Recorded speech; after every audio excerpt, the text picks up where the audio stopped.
ஹஜ் என்று சொல்லப்படுகின்ற புனித யாத்திரை தான்.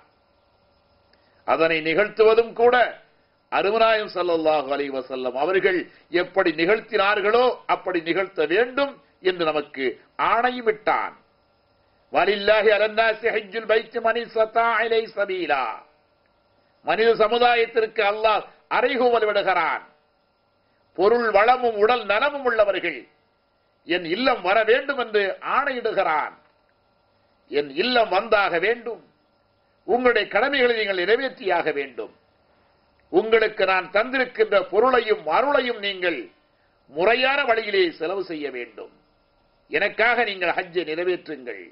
என் கட்டளைக்கு நீங்கள் அடிபடியுங்கள். உங்களுடைய தேவைகளை நான் நிறைவேற்றி தருகிறேன் என்று அல்லாஹ் ஜல்ல ஷானஹு தஆலா அறைகூவல் விடுக்கிறான் அருள்மறை மூலமாக. எம்பெருமான் ஸல்லல்லாஹு அலைஹி வஸல்லம் அவர்கள் சொன்னார்கள், உலகிலே வாழுகின்ற காலங்களிலே எந்த ஒரு மனிதன் அருள்மயமான ஹஜ்ஜுடைய கடமைகளை உடல் வளமும் உடல் நலமும் பொருள் வளமும் இருந்து அதனை நிறைவேற்றாத நிலையிலே, ஹஜ்ஜுடைய கடனை நிறைவேற்றாத நிலையிலே, பொருள் இருந்தும் புறக்கணித்த நிலையிலே, அருள் பெற்றிருந்தும் அமல் செய்கின்ற ஆற்றல் இருந்தும் அவைகளை நிராகரித்த நிலையிலே ஒருவர் வாழ்ந்து ஹஜ்ஜினை நிறைவேற்றாமல் இறந்து போவார் என்று சொன்னால் முஹம்மது ரசூலுல்லாஹ் ஸல்லல்லாஹு அலைஹி வஸல்லம் இப்படி சொன்னார்கள். எதிரிக்கு கூட இரக்கம் காட்டுகின்ற எம்மான், தன்னை எதிர்த்தவரை கூட அருள்மயமான பார்வைகளால் வசீகரித்த மாபெரும் இறையருள் பெற்ற செம்மல் எம்பெருமான் ஸல்லல்லாஹு அலைஹி வஸல்லம் சொன்னார்கள், எவர்கள் ஹஜ்ஜுடைய கடமையை நிறைவு செய்யாது, பொருள் இருந்தும் உடல் நலம் இருந்தும் ஹஜ்ஜை நிறைவேற்றாது இறந்து போனால் அவர்கள் யூதர்களாகவோ நசராக்களாகவோ மரணிப்பதில் எந்த ஒரு நிர்பந்தமும் இல்லை என்று சொன்னார்களே. விளக்கம் உனக்கு புரிகிறதா? பொருள் இருந்தும் உடல் நலம் இருந்தும் இறைவனுடைய ஹஜ்ஜை இறைவனுக்காக வேண்டி ஆற்ற வேண்டிய அந்த அமலை ஆற்றாத நிலையிலே மறந்தவர்களாக அல்லது மறுத்தவர்களாக உலகிலே வாழ்ந்து மடிந்து போனவர்களை பற்றி ஸல்லல்லாஹு அலைஹி வஸல்லம் சொல்லுகிறார்கள். அவர்கள் யூதர்களாக இருந்தால் என்ன, நசராக்களாக இருந்தால் எனக்கென்ன என்பதை போன்ற வாசகத்தை நாம் பார்க்கிற பொழுது ஸல்லல்லாஹு அலைஹி வஸல்லமுடைய கடைக்கண் பார்வை படாத எந்த ஒரு நபியும் ரசூலும் எந்த ஒரு வலியும் நல்லோர்களும் நாதாக்களும் கூட சுவனத்தின் வாடையை கூட நுகர்ந்து விட முடியாது. அப்படிப்பட்ட ரசூலுல்லாஹ் ஸல்லல்லாஹு அலைஹி வஸல்லம் இறை ஒளிவிலிருந்து பிரித்தெடுக்கப்பட்ட வார்த்தெடுக்கப்பட்ட முஹம்மது ரசூலுல்லாஹ் ஸல்லல்லாஹு அலைஹி வஸல்லம் விண்ணிலே முஹம்மதாக மண்ணிலே அஹ்மதாக பாதாளத்தில் மஹமூதாக விளங்குகின்ற முஹம்மது ரசூலுல்லாஹ் ஸல்லல்லாஹு அலைஹி வஸல்லம் வமா அர்ஸல்னாக இல்லா ரஹ்மத்தல் லில் ஆலமீன் என்று அல்லாஹ் ஜல்ல ஷானுஹு தஆலா என் நபியை நான் உலகிற்கு அருளாக அனுப்பி வைத்தேன் என்று சொன்னானே, அந்த அருளுக்கு சொந்தக்காரர், அருளுக்கு அரசர் அருமை நபி ஸல்லல்லாஹு அலைஹி வஸல்லம் சொன்னார்கள். ஹஜ்ஜை நிறைவேற்றாத நிலையில் இறந்து போன மக்களை பற்றி சொன்னார்கள். அவர்கள் எப்படி இறந்து போனால் எனக்கென்ன என்ற வார்த்தையை துணிப்பதை போன்று அந்த வார்த்தையை நாம் பார்க்கிற பொழுது அருமை பெரியோர்களே, ரசூலுடைய அன்பை இழந்த நிலையில் அல்லவா மரணிக்கிறார்கள் ஹஜ்ஜை நிறைவேற்றாதவர்கள். ரசூலுடைய அன்பை இழந்து விட்டவர்கள் எப்படி இறையன்பை பெற்றுக்கொள்ள முடியும்? ஸல்லல்லாஹு அலைஹி வஸல்லம் சொன்னார்கள். ஹஜ்ஜுடைய மகிமையை பற்றி சொன்னார்கள். அல் ஹஜ்ஜுல் மப்ரூர் லைஸ லஹு ஜஸாஅன் இல்லல் ஜன்னah கால நபி ஸல்லல்லாஹு அலைஹி வஸல்லம்.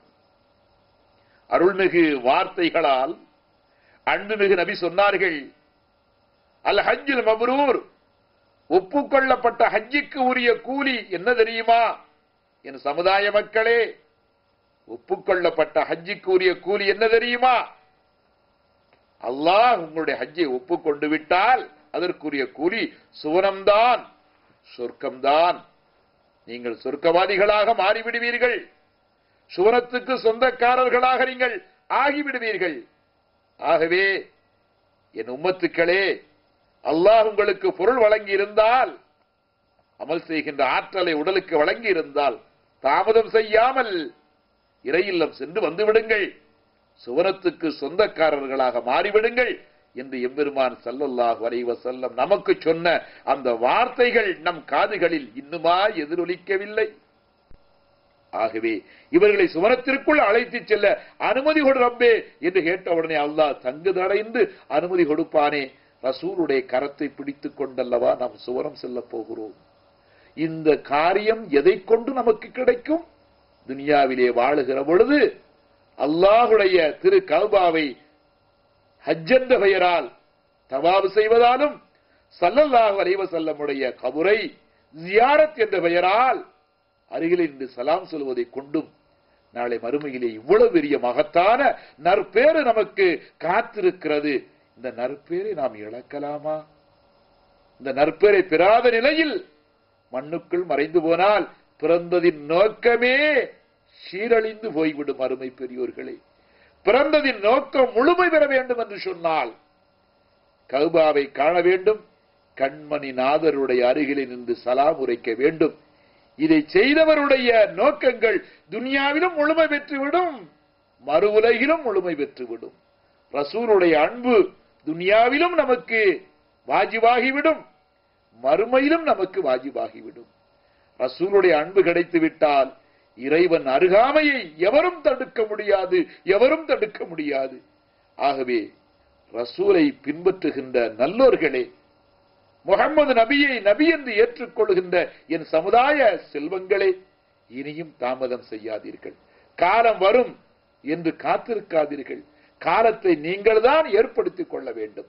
எவ்வளவு விரைவாக முடியுமோ அவ்வளவு விரைவாக ஹஜ்ஜை நிறைவேற்றுங்கள், இறையருளை பெற்றுக் கொள்ளுங்கள்.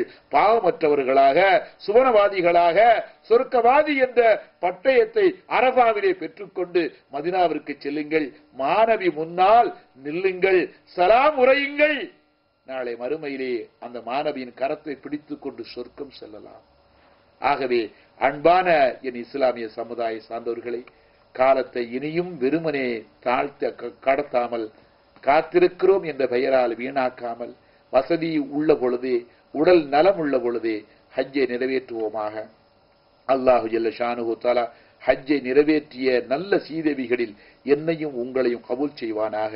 வாஹிர் தாவானா அல்ஹம்துலில்லாஹி ரப்பில் ஆலமீன். அஸ்ஸலாமு அலைக்கும் வரஹ்மத்துல்லாஹி வபரகாத்துஹு.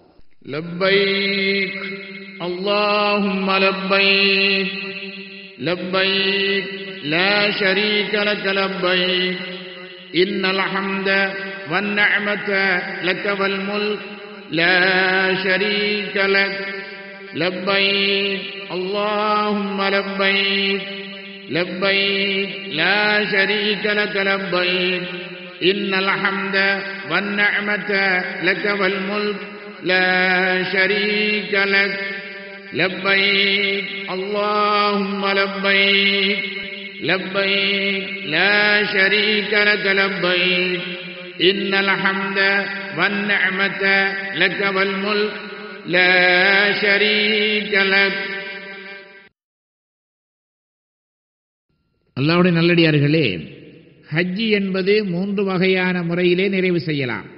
ஒன்று, இஃப்ராதுடைய முறையிலே ஹஜ்ஜை நிறைவு செய்வதும், இரண்டாவது தமத்து என்ற முறையில் ஹஜ்ஜை நிறைவு செய்வதும், மூன்றாவதாக கிரானுடைய சட்டப்படி ஹஜ்ஜை நிறைவு செய்வதும் ஆக இந்த 3 வகையிலே ஹஜ்ஜை நிறைவு செய்யலாம்.